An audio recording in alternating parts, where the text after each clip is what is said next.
Hello and welcome back to Exeter City, where I am bringing you those two games. I said I was going to bring you the two crucial games in the run-in here that will define whether or not we're going to be safe or whether or not it's going to be scary going into the very, very end of this season. We've only played two games since we last met. My concern of having to play Man United and Chelsea, tanking our morale before we went into games that we could potentially get points out of, somewhat abated by the fact that the Man United game was postponed due to their cup game with Wolves, which they lost.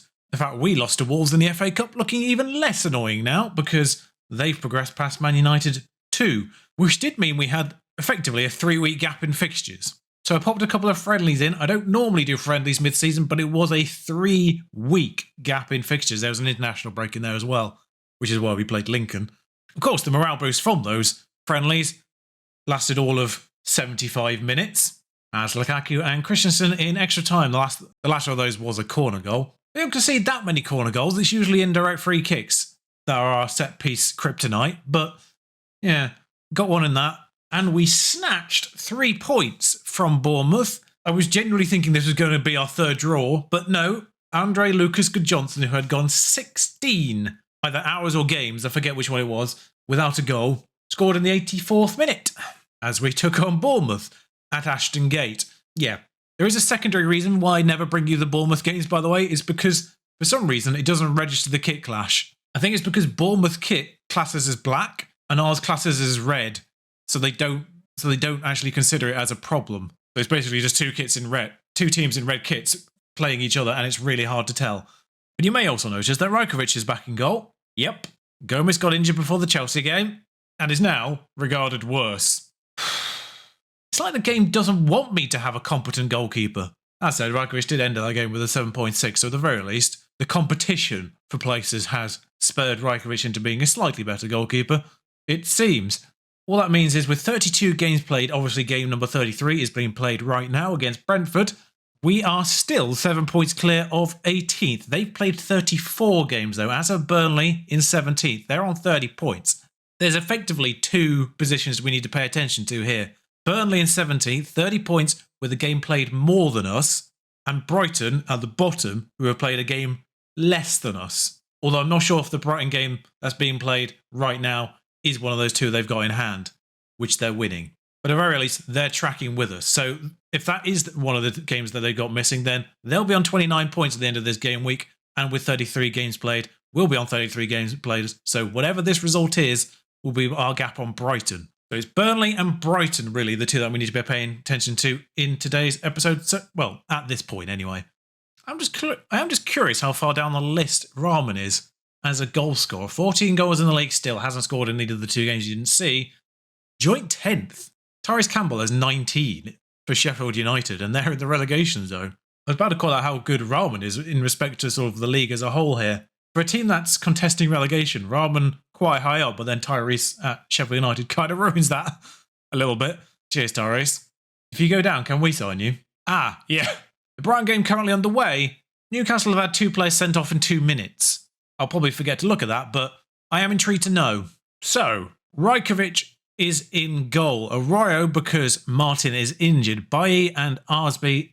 I'm effectively just trying Bailly as that left centre-back because Arsby's the only consistently good one so far for his entire time. He got Player of the Month, Young Player of the Month, last month. So in the 3 months since Markovic and Arsby came in and were available for me, now they had work permits, Markovic won January's Young Player of the Month and Arsby won March's. Not bad.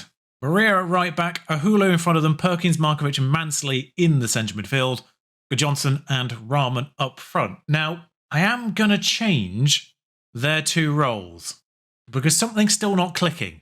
This is how I ended the Bournemouth game. With Rahman as a pressing forward on the left-hand side, and why is he unconvincing? It's literally his best one, other than advanced. Whatever. But Bailly is effectively the best player in our squad that belongs to us in terms of just pure star rating. He is the best player in our squad, so he should really be playing, but I can't also take Arsby out of that defence either. So I'm going to try this. Neither of them are natural left footers. We'll see how this gets on. Maria at right back's also another concern. He's not really developing, though he has been injured a fair amount this season already, so will become our player, of course, at the end of the season, guaranteed. That's something that's going to happen. Actually, Gomez could play this game.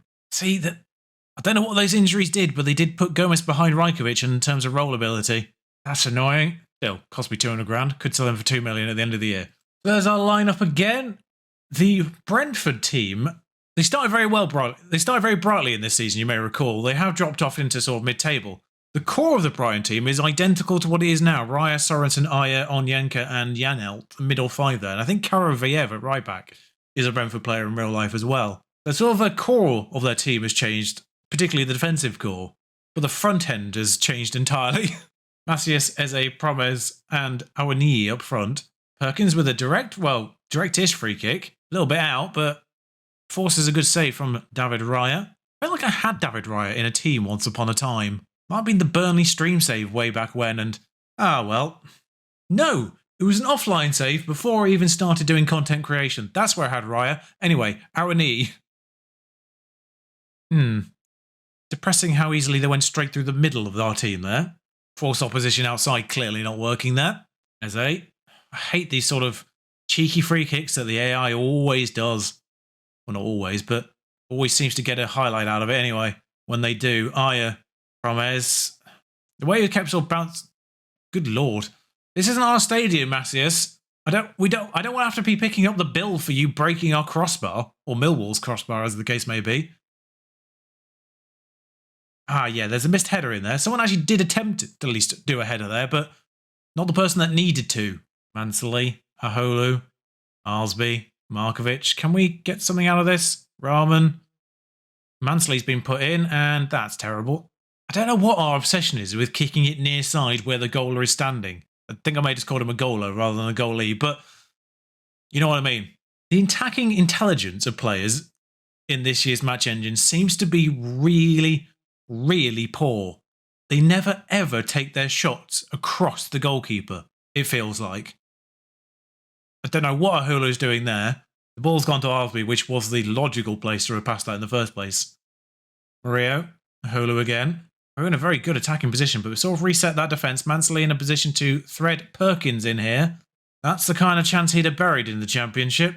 Bailly, Ahulu, Ahulu again, Bailly again, Markovic, Mario. Where's this going? Mansley, there's a run. I can see. Oh, Rahman actually on the far side. Not the run I was seeing, but great save by Raya there. I think Rahman does help him out a little bit by once again smacking it within his range of saving, but still great reflexes from Raya. Whoever that was clearly couldn't tell yellow from red. And Aholu gets a yellow card there, I presume? Nope. Okay. That's the most yellow card incident I've seen him not actually get a yellow card for. He has 12 already this season. And another highlight prior to half. A lot of highlights in this first half. Mario. A lot of them have gone our way. 2 for them. And both of theirs went in. Kind of sums up Rajkovic, really. Perkins, Rahman. Well, particularly Rajkovic when you're watching. See, this is what Rajkovic does. He has one good game which lulls me into a false sense of security and then puts in a 6.5. Genuinely, they might have had 2 shots on target. I mean, I know the Macias shot was hit with some venom and was very difficult to save in the first place, so maybe we can't foul him for that one. But Aholu? Ooh. Yes, we are being FM'd. Great. They've had 3 shots on target. 2 of them have gone in. See, I thought we were beyond this. Arroyo, Aholu, Arroyo.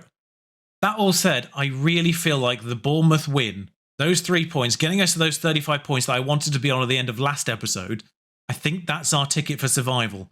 Because 35 is the highest points tally so far that's gone down, and there's a lot of teams still below us still sort of contesting those 3 spots. So as long as we do better than 3 of those, we're okay, obviously. And in 14th, there are, 6 teams still below us? But Johnson, this is a good run. He's decided to shoot from there for inexplicable reasons. All right, let's try attacking forward on Rahman. Just going to try something. Right, so they're still on stay wider. I'm not going to make any substitutes. It's only 55 minutes in, but I'm just going to make a positional tweak. Kakase, that's a difficult name to say. Slide tackles, I think it was Arsby there. Goes safe to Rajkovic. I think this is its own highlight. Perkins now in a spot of space.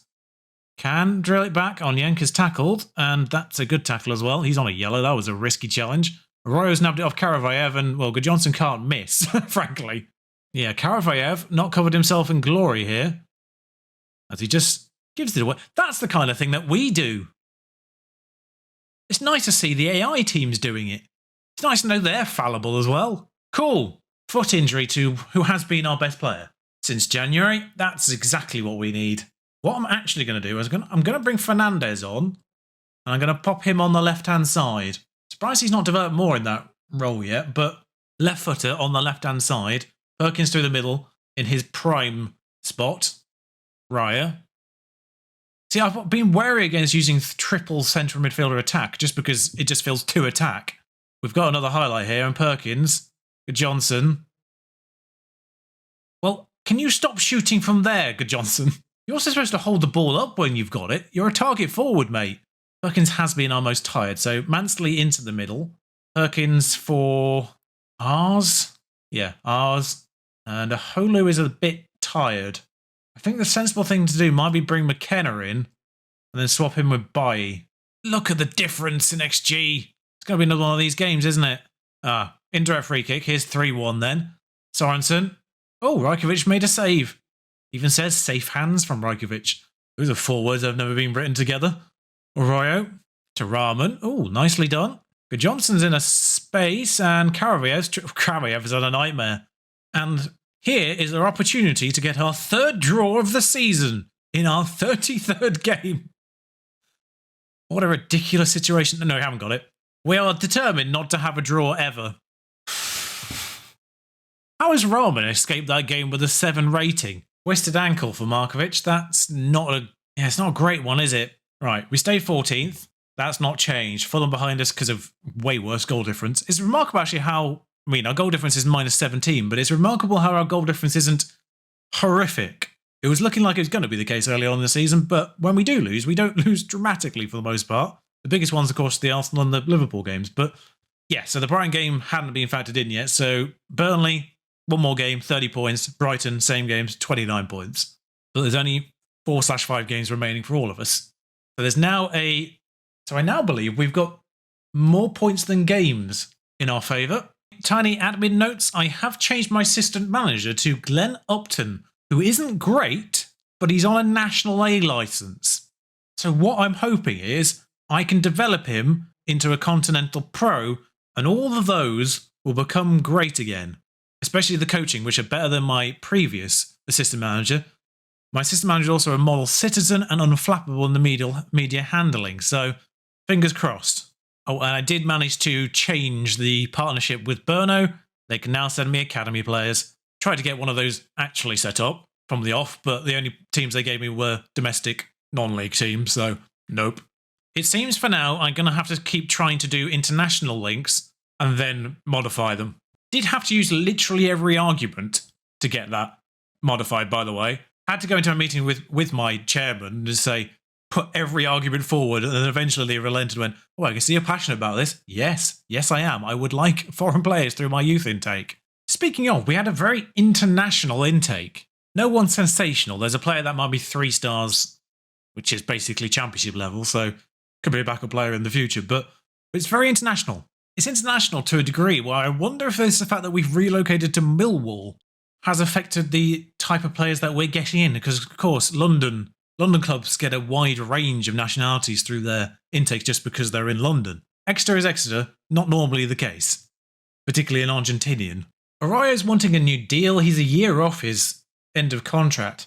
Arroyo's a weird one. He's a player who has reasonable star rating, but he's kind of just okay. And his value is sort of very much more than his quality. He's the kind of player that I would sell because his value is such. Midweek, Leicester win and West Ham win, which is not great for us because West Ham were the team directly ahead of us and Leicester were the team directly behind us. Leicester go ahead. Doesn't affect anything in terms of the actual relegation gaps, just to all of the teams in the mix with us. West Ham beating Manchester City as well is huge, through 2 former Liverpool players as well. What a coincidence. But the fact that West Ham have played on the Wednesday and they play us on a Saturday. Tiredness? Man City just hired Mourinho, by the way. Only Arsenal and Liverpool left for him to manage out of the big 6. So a couple of enforced changes against West Ham. The central midfield will be Fernandez, Mansley and Wepu because Perkins is ineligible. And the injury to Markovic. which is up to 3 weeks. Great news. Martin, though, back in at left back, always helpful. I'm going to put Zeziger back in at the left centre-back role as well, just because Bailly didn't do well there, and he didn't do well in the previous game there either, so I gave him a 2-game trial. They've got Icardi, though he must be, what, 32 now? 32.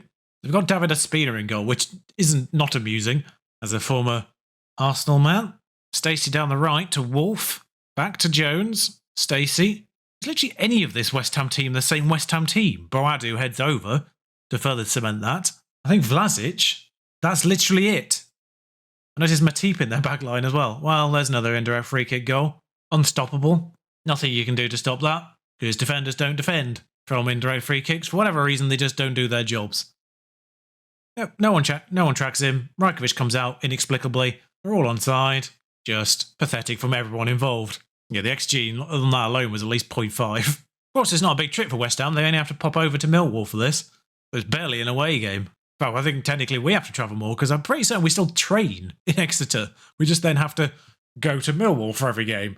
And of course, that's probably a big part of this season for us in terms of why we've struggled a lot more than we have previously. Obviously, the just sheer quality difference is a huge part of this, but technically every game is an away game. Holu. I mean, how can you miss? I mean, easily, obviously, but good tackle from Zeziger there. Rarely see them actually do tackles, the centre-backs, as we've highlighted, of course, from their tackling numbers in previous seasons. But Rahman flares it to Fernandez. Holu. Zeziger. Where are we going now? Back into Holu. Back to Zeziger. Goalkeeper, who's probably going to hoof it. Oh no, he finds Mario. Sensible. And that unleashes Mwepu into a spot of space. And oh, he's hit it across the goalkeeper. Good lord. I think I broke the game. I mean, I was not expecting this. Thank you, Enoch, is his first name, I think? Thank you, Enoch, for restoring my faith in, well, I was about to say strikers, but you're a midfielder. In case you're wondering, at half-time I did switch them all to centre midfielder attack again, just to see what would happen. Mario's a smidgen tired, so I'll get Josh Key on at right back, and ours in the midfield. There's a corner to West Ham. Minamino stands over it. He's going to find Boadu at the back post, who, I don't know what Rajkovic has done there, but it didn't cost a goal, thankfully. We've got a corner now. Mansley plays it short to Aaron Martin. I need to change this because short corners isn't providing any benefit over near post corners. And right, Mwepu, hero to villain time, is it? Well, Minamino has literally nobody in help except for Rice now. And now everyone is available for them, including Minamino himself. Again, oh, Jesus Christ, defence. As soon as I went back to Minamino, I could just see literally nobody was dealing with Icardi for some reason. Defensively, not a bloody clue what goes. Rice still at West Ham, actually. That's interesting, but two people chase after Minamino. Both centre-backs chase after Minamino. Like Arsby, fair enough. It was on your side. But Zeziger, the fact that Zeziger went after him as well. Ludicrous. Absolutely bloody ludicrous. Arroyo on a left-back because I'm not risking a sending off. Aholu's the other one, but Rahman on to Ars. Ars to... Good. Johnson's not going to get there. Fulham are going ahead of us, but we're still, 16th? That's a poor ball. Mwepu, technically at fault for all that, because that came from him kicking it straight at Icardi at our corner.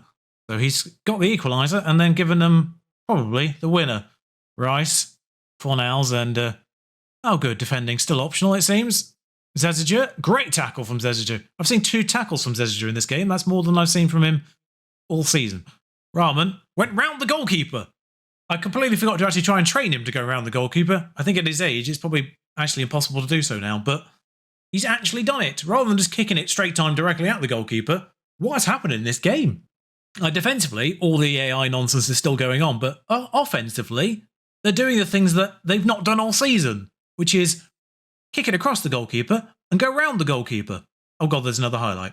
Aholu, Mwepu. We're 1 minute, we're injury time away from a draw here, so someone's about to score. Arsby finds Key on this right-hand side. In with Scott Johnson. Key. Cross the box. Mansley. There we go. Told you someone was about to score because we don't do draws.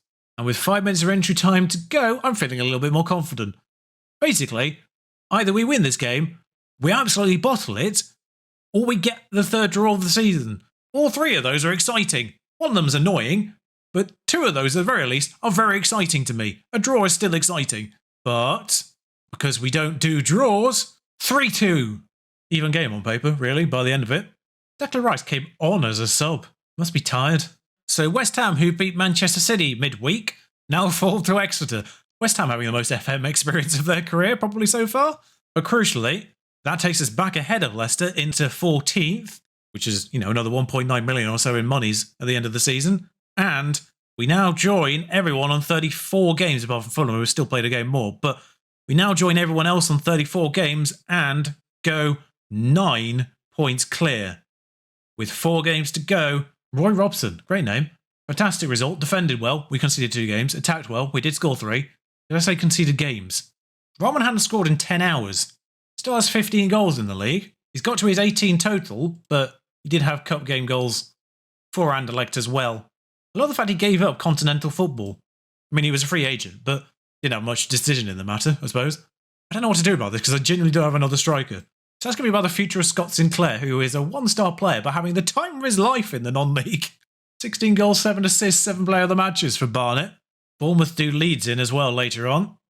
In fact, there may still be Sunday games, because our game in hand is that Man United one.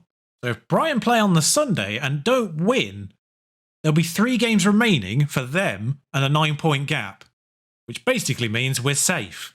Just going to play through because we genuinely could actually be safe.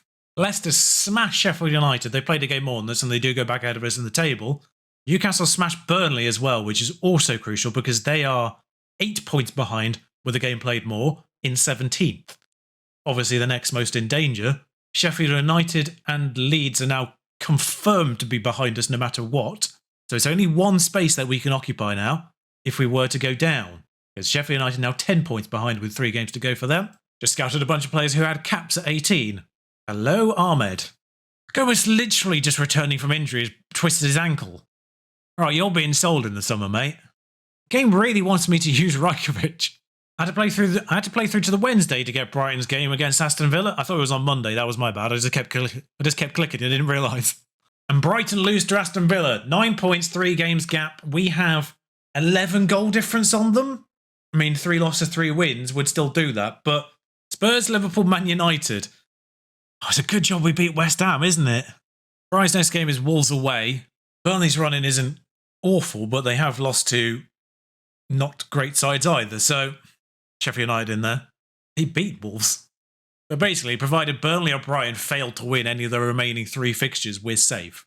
So with that in mind, I might just bring you back for the final game because I think that's safety assured. Almost certainly. We need 1 point. Basically, we just need to gain 1 point on them in the remaining 3 games. Basically, we need to not lose all 4 remaining games and Brighton win all 3 of their remaining games. That's the only situation in which we go down right now. If we're in that situation by the final game, then good lord.